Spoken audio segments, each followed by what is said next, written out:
Sometimes in life we just suffer. Sometimes it's from being totally withdrawn, or so much stress that we are totally anxious, or so tired that we are totally burnt out. But our current position is not our final destination. No, indeed.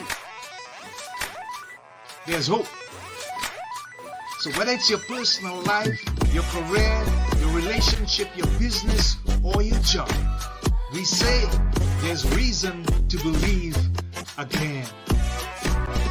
And we present from Andy's personal development, the breakout room. It's the place for health, happiness, and prosperity. Stay tuned for more.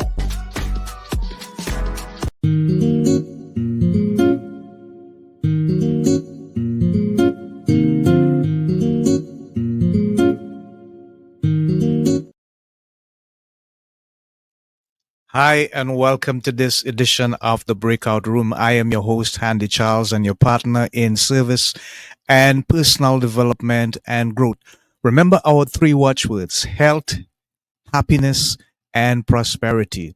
And the guest that we have on this particular episode is no stranger to those three virtuous qualities that we provide for you right here live in the breakout room. This episode is entitled, I'm About to Retire.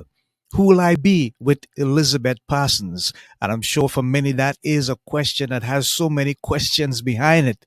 So much concerns, so much doubt, so much fears, so many insecurities. But we're going to clear all that up for you in a moment as I bring you some information with regards to our guest. Elizabeth Parsons is a lawyer, an author, a coach, and a consultant, and her company provides programs and coaching for high achieving entrepreneurs, professionals, and executives to design a plan for their lives when they retire from their current endeavors. They say our clients are never done, and while the freedom associated with the retirement concept is compelling, the notions of pure leisure, aimlessness, and stagnation are not. Sounds like something intriguing and something we should look forward to in our future discussions. So without further ado, let's welcome our guest live in the breakout room, Elizabeth Zelinka Parsons. Welcome, and how are you today? Doing great, Andy. Thank you very much for having me. Thank you for being with us, and we appreciate you, and thank you so much for being here with us. So, Elizabeth, what is your background like with regards to when you began to recognize that there was a need for your services, your core competencies with regards to providing people with information, content, and a way in which they could deal with retirement even before it began? Could you recall when this moment happened for you? Was it an aha moment, or was it a series of incidents, including your personal experience, that led you to this discovery?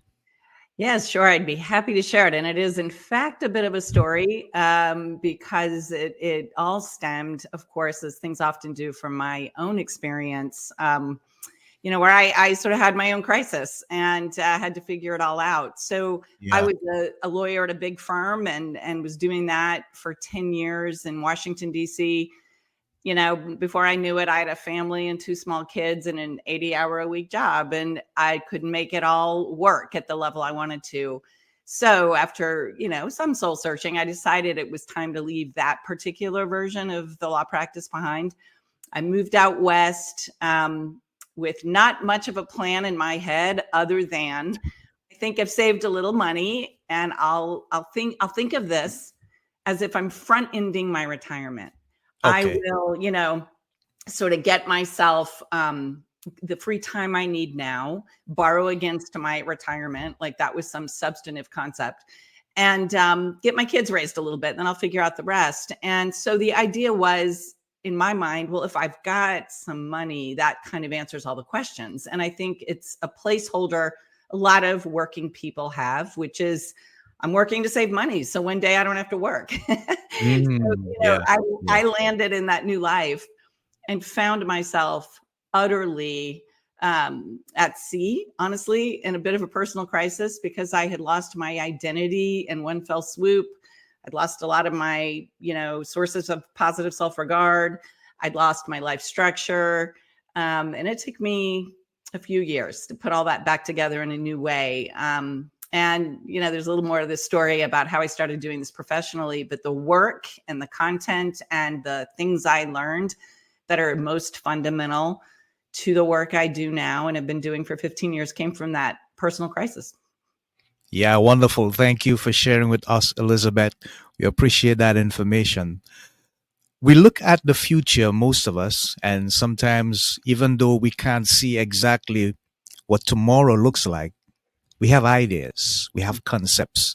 You mentioned the fact that if people think that they're going to have enough money after they retire, they don't have to work, then everything is going to be okay. May not be so true after all. How do you, Elizabeth, help people to plan and structure their retirement in such a way that when it actually happens, it is a smoother transition than they just thinking, oh, I have enough money and everything is going to be okay? Yeah, it's a very good question. And I think a lot of people don't really even know to ask it. Our Ah, society and culture give us a lot of messages that retirement is this um, Shangri-La, we're going to be living yeah, in yeah. where everything is just fantastic. And the biggest question, I mean, the thing we all have in our head is, well, it's going to be great because I can do whatever I want, whenever I want, with whomever I want. The Hmm. question is, most people I work with don't know what they want.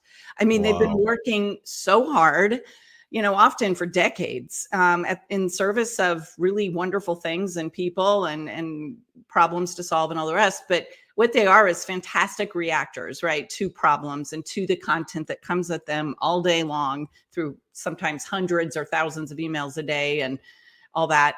And what you've got to shift into is becoming a creator. I mean, most of the people I work with are not used to being able to truly author the life they're living because they're Hmm. busy jumping up every day and putting out fires for other people.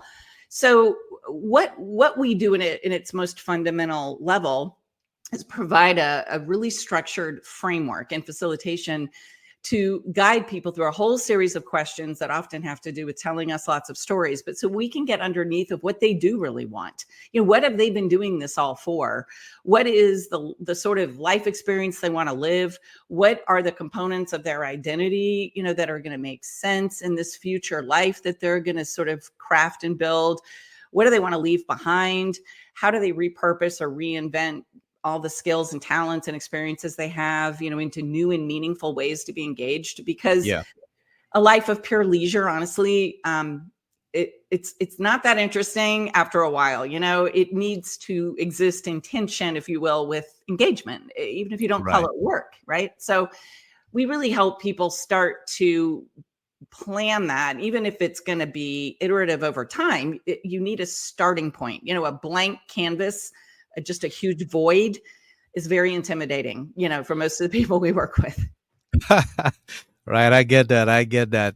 And I have from the audience somebody already put up a big heart so that they like what you're saying, Elizabeth. And that's good. We appreciate that. Thank you for your comment from the audience. Here's the thing that I want to look at. A lot of people find themselves after retirement getting involved in some other form of work because they think I have so much more left in me. Yeah. There's more juice in the tank and I could do something with it. How healthy is that for a transition period after they have actually retired? And is it something that they should pre plan, or is it something that probably if it just comes up, they decide whether they want to get involved or not? Yes, it's a fabulous question because it can be a huge pitfall. It can also Yeah. be a tremendous, next step that's very Yeah. vibrant and enjoyable. So the way that we sort of counsel people to think about this is, first of all, look, I don't want to assume the financial security is just in the bag for everybody. I mean, there are certainly stage 2 or stage 3 careers that, people take, and rightfully so, because there is an economic need to do that. And so I'm not diminishing the fact that that can be a big driver, but let's assume for the purpose of your question, this is a person who does not have to take something in order to complement or supplement the money they've got. Yeah. So Yeah. now it's a Yeah. question of, do I want to do this? Why am I doing it? What are the reasons that might motivate me to do it? And this is part of what we really dig into, because one of the biggest fears that our clients have is the minute they retire, they're no longer relevant. They're just not going to matter to anybody anymore beyond maybe their close circle of family and friends. They have nothing to contribute, nothing to offer. And so when somebody does come along and offer them an opportunity to jump in and get involved in either another position, whether it's paid or volunteer, there is this strong compulsion to say yes, because Mm, it's sort of like, if I don't say yes, I may never get asked again. And what's going to yeah. happen to me then? Yeah. And Yeah. what we tell people is, you've got to really dig into what has been fulfilling to you about the career you've already had. And let's get clear Mhm. about those factors, and let's make a profile of it. Let's figure out what's present when you love it. And then let's get busy thinking more about how to find or create something with those characteristics, as opposed to, again, react to an invitation we get out of fear. And so, what I tell my clients is, most of us in our working lives have a rule, which is yes, right? We get asked to do something and the answer is yes. Your new rule is, you get asked to do something and your answer is no, unless you can prove to yourself it's a yes, because you have probably by now earned the right to do things you want to do, not just things you have to do. So Yeah. that's some of what we try to help people think about when they, have to almost change their whole mindset about this. Yeah. I remember traveling, and I met this guy once, and he was telling me about the kind of people that he is associated with are mostly retirees. And he was telling me a little story about the fact that some of them have invested some of their retirement money. And he gave me the impression that the retirement package or nest that they had was pretty huge. Hmm. And he said what some of them did is they spent an entire year jumping cruise ships.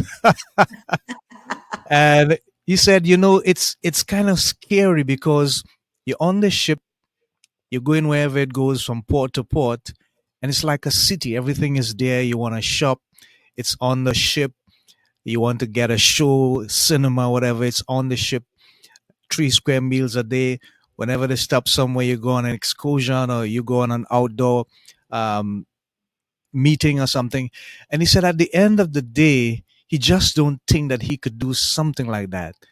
Just have nothing to do when the day comes. Right. What kind of perspective is that? And I mean, is it a healthy one, Elizabeth? I mean, even from his point of view. Well, I got to tell you, setting aside my personal opinion, which is, I think I'd go nuts if that's all I did the rest of my life. Um, a lot of, most everyone we work with wants a break, right? I mean, they've been Yeah. working Yeah. hard. And so one of the things we tell people is, look, maybe think about this next 6 months to a year, call it a sabbatical in your mind, right? It's Yeah. like, you've Yeah. earned a break, for heaven's sakes. It's not like you need to jump straight into something else demanding. But that does help to put some boundaries around what this sort of pure leisure period might look like. And it also telegraphs to the rest of the world, look, I might not be done here. I'm going to take a breather, but I'm not done, and I'll be back, and I'm going to ponder what's next for me.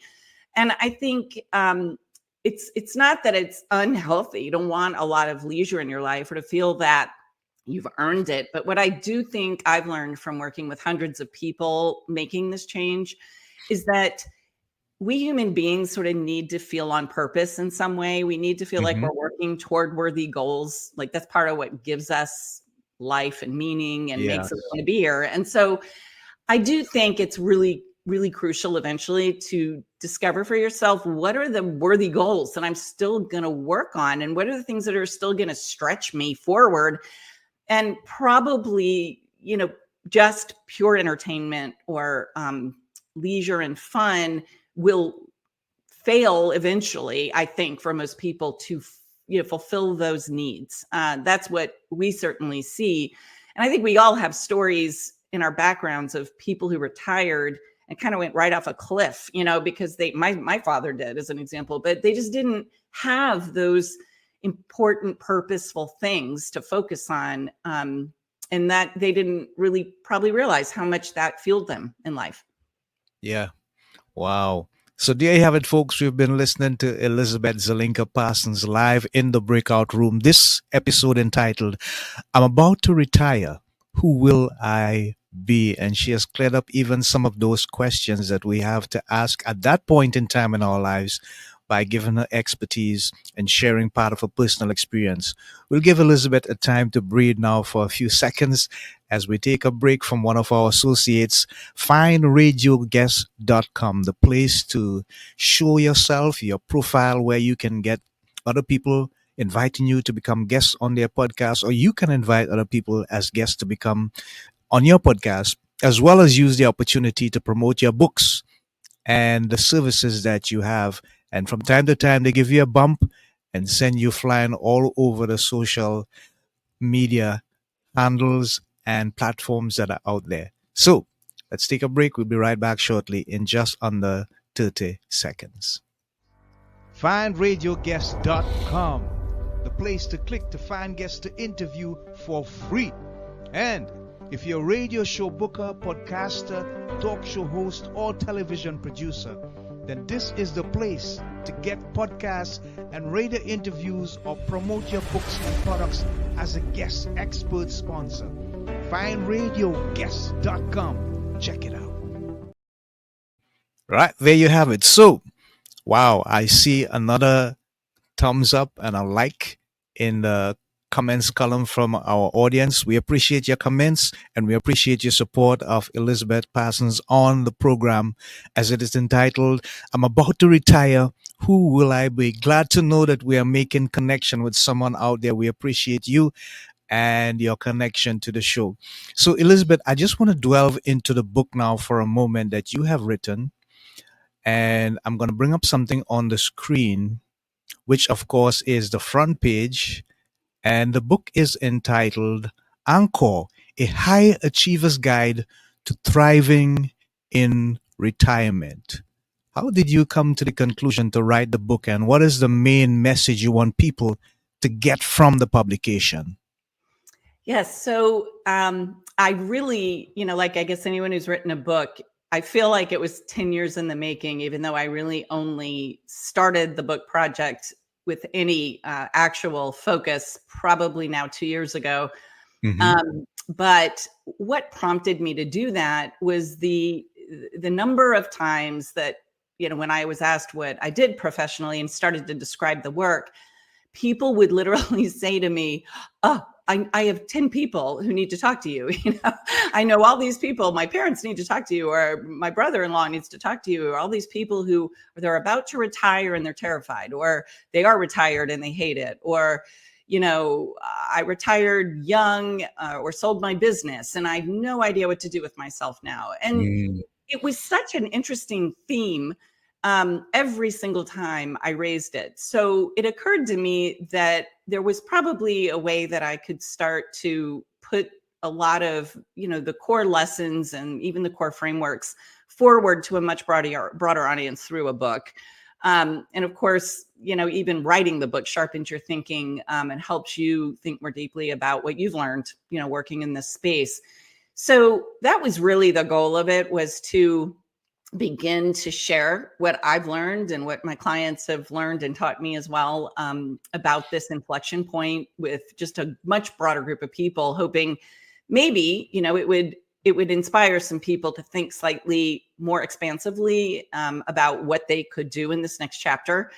And the book itself, I think, is really quite useful to people. I mean, I've certainly had a lot of feedback. I'm releasing it in February because I want to get through the election and all that. But Right. The advanced copies people have read, I've gotten a lot of great feedback about it, just feeling very useful and practical, and that it really does give you a framework to think about this. But my feeling is that the goal with the book beyond that is to give people a fresh way to think about this chapter, because right now I think the marketing messages we get about the whole retirement idea is, again, money's all you got to do, right? Save it and you're Mhm. good. What I Yeah. know to be true is that is a tiny fragment of the actual story. And there's a lot more to unpack and think about if you want it to be a spectacular chapter. And that's what I hope, Hmm. right? I just hope Yeah. people are able to move into a truly spectacular chapter. I think they've earned it. Yeah. Wonderful. Thank you for sharing, Elizabeth. Thank you for sharing indeed. So, with regards to the past 15 years or so that you have been involved in this line of profession, what are some of the major challenges that you see people are faced with, the people that come to you, and maybe you kind of have to take their hands and walk them through the process to get them to the brighter side of the next chapter of their lives? Is there a pattern of challenges that you see, or is it a varied amount of challenges that they have when they come to you with this transition period? Oh, definite themes. I mean, huge themes. One of Uh-huh. which is, I think everybody at the front end of this inflection point is about to have to step out of their comfort zone. And I myself had to kind of learn what that was all about when I did that. I had a sense of great competence and mastery when I was practicing law at that big law firm. I knew exactly what I was about and what I was there to do and how to get my stuff done. And I, base jumped right out of my life, haha, thinking, oh, I'll land on my feet, no problem. Well, I Mhm. felt like a complete, fool, to be honest with you, in my life, because Mhm. I didn't have all that sense of mastery. I had completely just exited my comfort zone in a really, really rapid and unplanned way. And what I learned about that is that if you don't plan and do it systematically and carefully, you can enter that fight, flight, or freeze space, right? That our brains throw us into when we don't quite know what to do with this massive amount of change we have just embraced without any thought whatsoever. So what I see with all of my clients is this vague, unsettled feeling, right? Like, I Mhm. know I'm about to run off a cliff and I don't know what's on the other side. And I don't think that's the optimal way to approach this. And so the idea that you can begin to plan for all kinds of things, the way you're going to structure days, weeks, even a whole year. What are the areas you want to invest in more heavily in your life that have been neglected because you've been working? What are the relationships you want to, reestablish that maybe got neglected because of work? You begin to fill some of these things in, and suddenly you can see a sense of intention and direction. And, suddenly it's like, whoa, this is kind of getting exciting. But then the next theme that comes up is, my clients have sensed mastery for most of their careers, and often they want to go do new things that they aren't masters at yet. And so Yeah. Yeah. as quickly as I see them get excited, right, about a new idea, I see the critical part of their mind jump in and say, uh-uh, I'm not going to be good at that. Mhm. I don't know how to Yeah. do it. We're not going there, and I really do have to remind them, no, you're just going to be a student of this for a little while, and eventually you will be a master again. It's okay. Yeah. Yeah. Wow. Wonderful. So I'm thinking, and I'm not using this term loosely, but I see many people making something that they call the bucket list.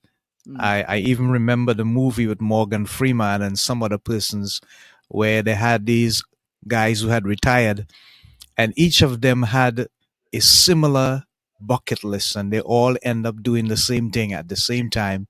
And it was a fantastic experience. Do you, in your profession, meet people who actually have this list of things that they want to do, but they don't know how, because it's also part of the transition and it's a challenge for them? Absolutely. Absolutely. There's a story in my book I'll share that's really on point with this question. One of our clients, who'd actually also been a lawyer, a real estate lawyer at a big firm. Hmm. When I asked him if you could do anything in this next chapter and succeed at it, what would you do? And I'm always curious what comes from this. And he said, I'd be a Broadway producer, but I have no way to do that, no clue how to do it, no credentials that would allow me to do it. So I'm not going to do it. And when we started to unpack it, it was like, well, why? I mean, people do it, right? It is doable. And so we Yes. just started thinking through, well, who do you know that might actually be able to help you figure this out? Who do you know who's in that business? What are the research steps you would take? And all of a sudden he had a little bit of an action plan to start with. And the next thing you know, I mean, 3 years later, after he was retired, he was on the stage getting his first Tony Award for Ah, Hadestown. yes. I mean, and so I love his story because he literally almost killed the thing before it even sprouted. But it's not about knowing how to get the whole thing done. It's about knowing what to do next.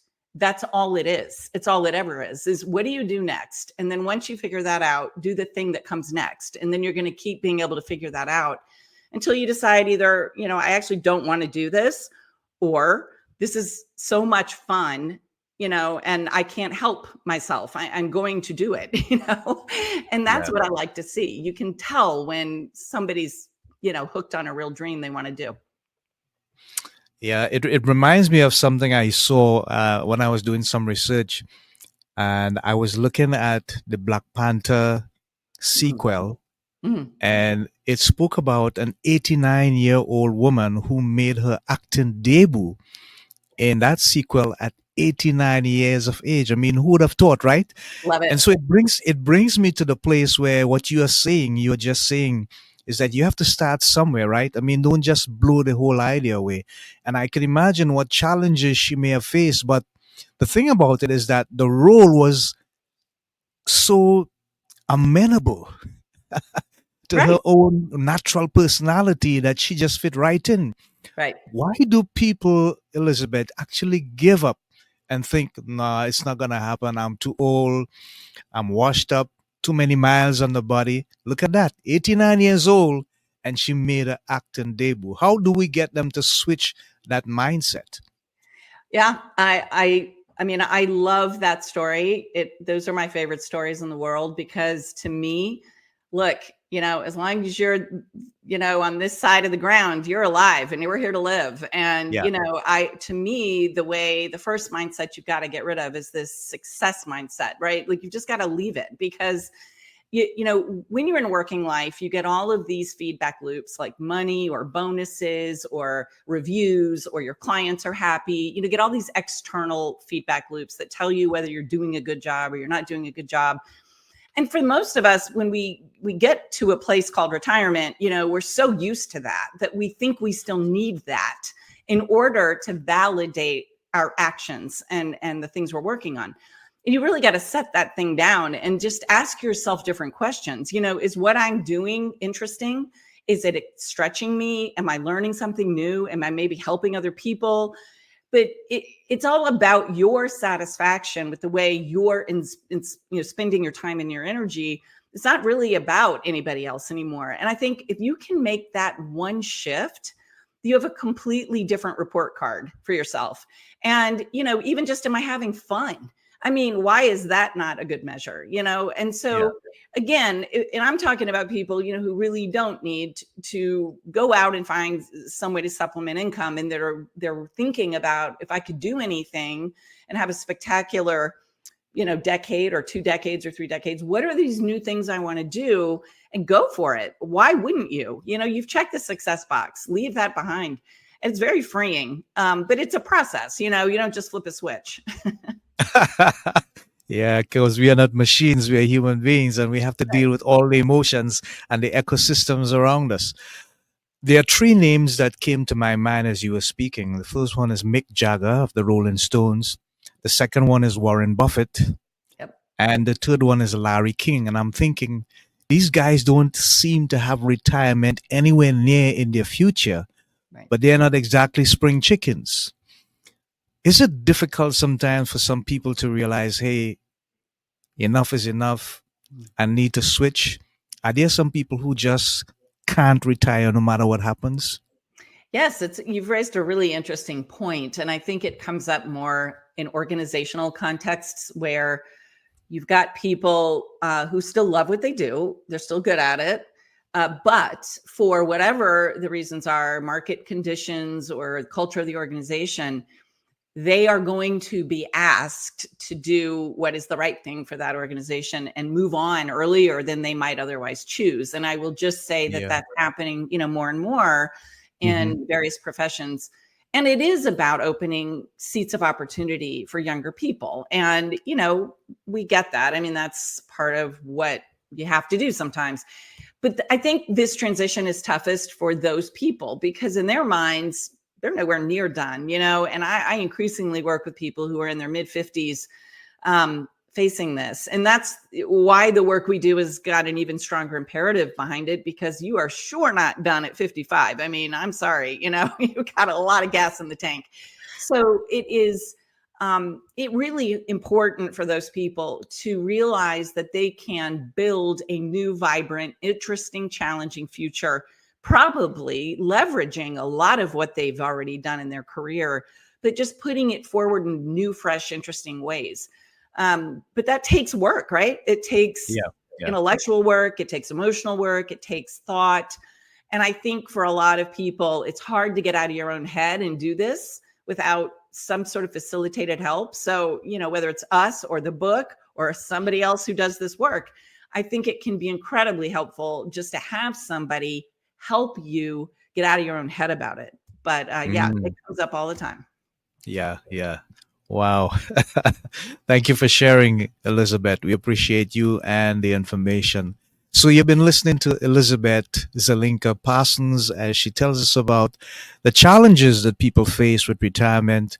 This episode in the breakout room entitled, I'm About to Retire, Who Will I Be? We'll take another break for one of our associates, Phoebe Trotman, who was a past athlete and now is an author.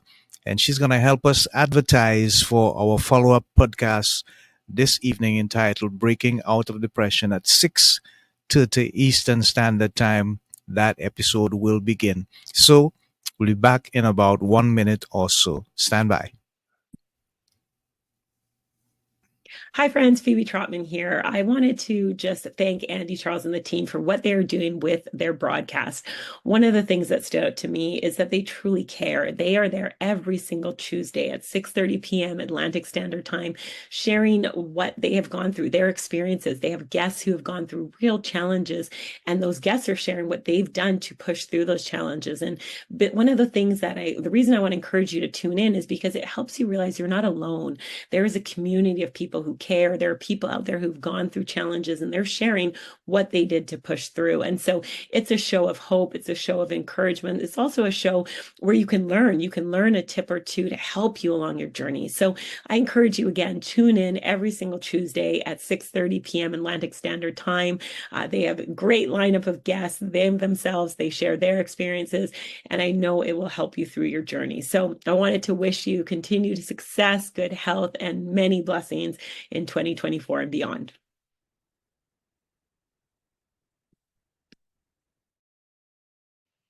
Right. So we thank Phoebe Trotman for helping us there with that advertisement. So look out for that, folks, at 6:30 Eastern Standard Time. We will have Breaking Out of Depression. But for now, it's the breakout room with Elizabeth Zelinka Parsons giving us some fantastic information and nuggets on the challenges of retirement. This episode entitled, I'm About to Retire, Who Will I Be? In looking at retirement, Elizabeth, there are some people who would say that it is another phase in life that they look forward to.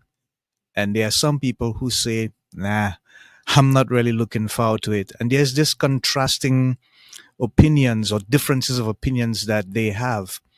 When you do your work and you do your research with the people that you serve, how do you challenge or manage the challenge that they have that gives them the wrong idea or the wrong impression? I say that because I hear some people say, my friend retired, or they know some people who retired, and it's a scary thing. They're miserable. They don't know what to do when the day comes. We have a situation where we live here in the Caribbean where some people have retired from the public service. And sad to say, soon after they retired, they died. Yeah. They had no complications before. They were going to work every day, putting in the hours, doing all the things they needed to do. But as soon as retirement came up, it's as if they did not know what to do, where to go, how to deal with it. And as opposed to, and I think this is in the minority, there are some people for it's a smooth transition. But what about those who have it so rough? And the whole idea out there is that this is something so scary. How do we deal with it? Do you Yeah. have that challenge that you have to face with, and how do you manage them in that challenge as a professional?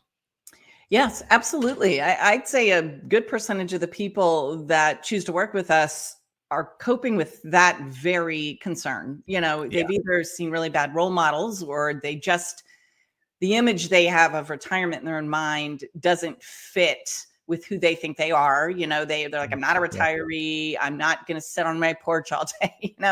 What's going to happen?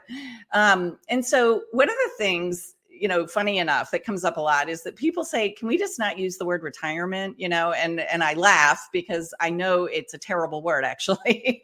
It sort of makes it sound like, you're a piece of equipment that's going to be Yeah, yeah, yeah, commissioned. yeah. Um, and so the funny thing is we often will switch to the analogy of a graduation. It's more like another graduation, right? And so think of it that way. Just completely flip the script and imagine that all you're doing is graduating out of a really intense, long, but fruitful undertaking called your career. And there's something waiting for you after that, right? Like, you don't graduate from college and imagine yourself withering up and dying. You imagine yourself taking on fresh challenges and sort of going out into the world with, all the skills and friendships and whatever you've amassed through your experience, and going and doing something new and interesting. Well, take that same attitude with you now and get curious. Don't think the world is going to close its doors on you. It's only going to do that if you do that. But it's Mm, also, no one else is going to take care of your future for you. And so you can't expect everybody to know what's in your mind or what your aspirations are. And if you don't even know what they are, how will they? So yeah. the work to figure all this out is real and it's valuable. And what I see, I always know when we have fully flipped the script, because people go from unsettled or even anxious, to really excited. And now they almost can't wait to get on with it. They're like, all right, like, I've got 3 more months of this job. Let's just get it done with. I'm ready to move on and step into my next chapter, because this is starting to sound like a lot of fun. Yeah, Um, so that's, honestly, it's conceptual, but it makes a big difference. Yeah. yeah, yeah. Wonderful. Thank you for sharing. Okay, so I have a comment, but it's more like a greeting from Loretta Packett. She says, "Good day to you all. Good day to you too, Loretta." She celebrated her birthday recently. I think you're still celebrating. Thank you for your continued commitment and support to the breakout room. We have two other guests online as we speak. She also says, "Long time, miss a lot. Now back from the hospital." Oh, I hope everything is okay with you and the rest of the family, Loretta, as you continue to strive and overcome some of the challenges that you're facing. We thank you for your continued commitment and your support. I'm thinking about someone, Elizabeth, who has retired, and I'm wondering if you ever had to deal with this kind of scenario. They come to you and they say, I have spent, or I have dedicated, or I have committed 30 odd years to this particular organization. And they give me this letter and tell me it's time to retire, Mhm. but I have absolutely nothing to show for it. What should I do? How do I deal with this? Where do I go from here? And so when you say nothing to show for it, do you mean, Like financially? okay, in other words, they really are needing something else to do? Yes, Yeah. yes. And so that is an issue occasionally we confront with people. And the biggest fear, and this, I'm going to assume this person, let's just say, maybe they are closer to traditional retirement age when this Hmm. happens. And so Yeah. their fear when they express it to us is, I think that I'm past the age where anybody's going to want to hire me. So what's going to happen? I mean, I don't know how I'm going to solve for that. And one of the things we see people do that probably is less productive when they're in this kind of situation is going to look for jobs, look for openings, because you're not wrong that at that stage, most of what's being advertised as an open position is really designed for younger people with less experience and less, fewer accomplishments. So what we usually say to people is you're going to have to create this for yourself, but you must believe you can, because we've seen it happen many, many times. And what you've got to do is get very clear about what your strongest contributions have been, what your best strengths and skills are. You've got to have stories ready for what you are extremely good at and what you've accomplished and achieved. And then you've got to work your network. I mean, you've got to go create this through the people and the relationships you have, because those people know who you are and they know what you can do and they will vouch for you.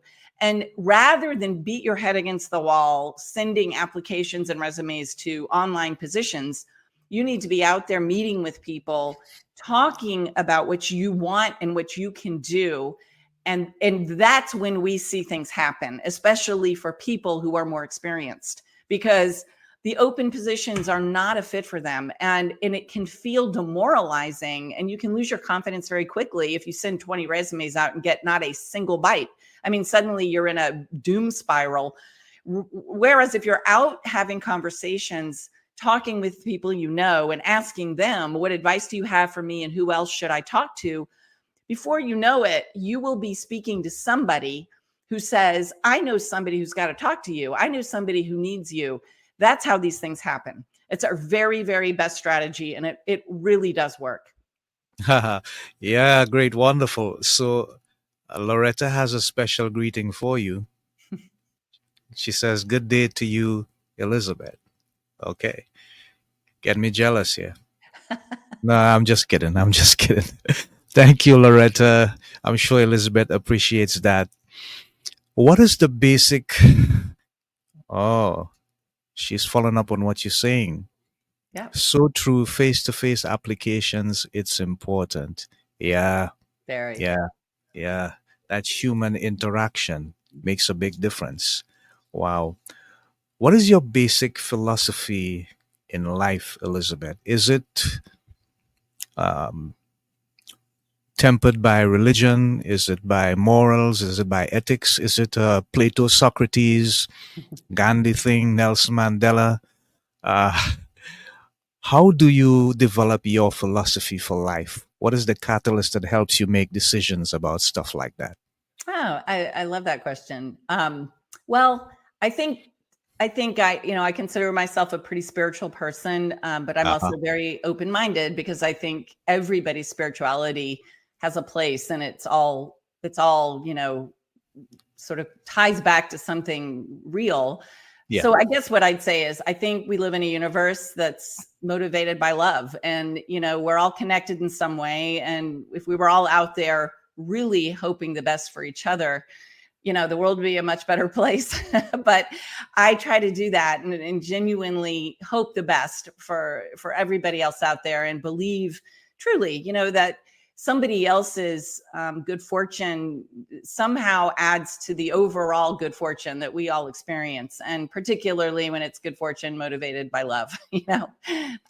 Love, kindness, that's what I'm about. So I really like to throw my heart in with the people I work with, because I care deeply that they find their way to a satisfying, stage of life. And I think loneliness is about the worst feeling almost any of us can have, and particularly when we're struggling. And so, the other thing is, when you realize that we are all in this together, none of us is suffering alone, and we've all suffered through the same things that we think others have suffered through what we think we're dealing with by ourselves.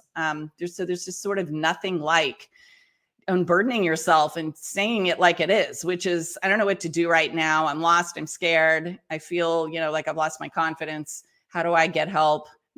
There's nothing more freeing than that. Yeah. Wonderful. So we just have about 25 seconds to go. and we'll put up your information there that Great. we got on the stage. So, but just tell people how they can make contact with you and your services and the book launch. Yeah.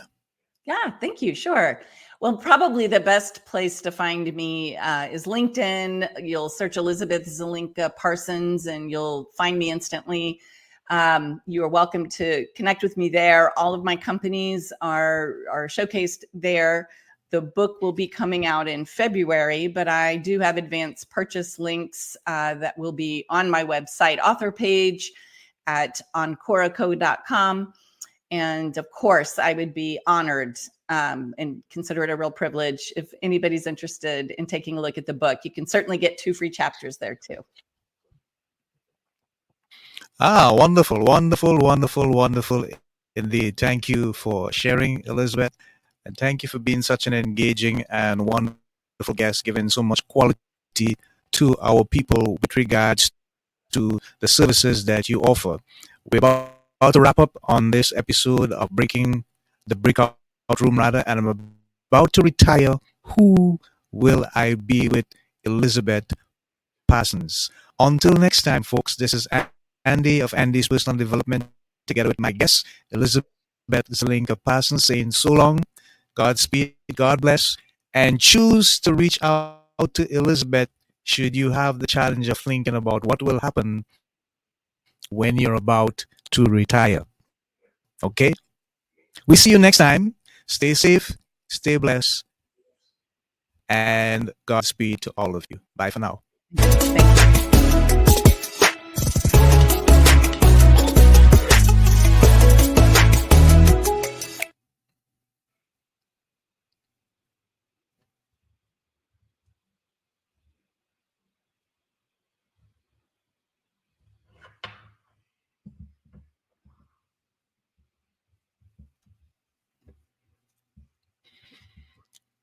Okay, so let me see.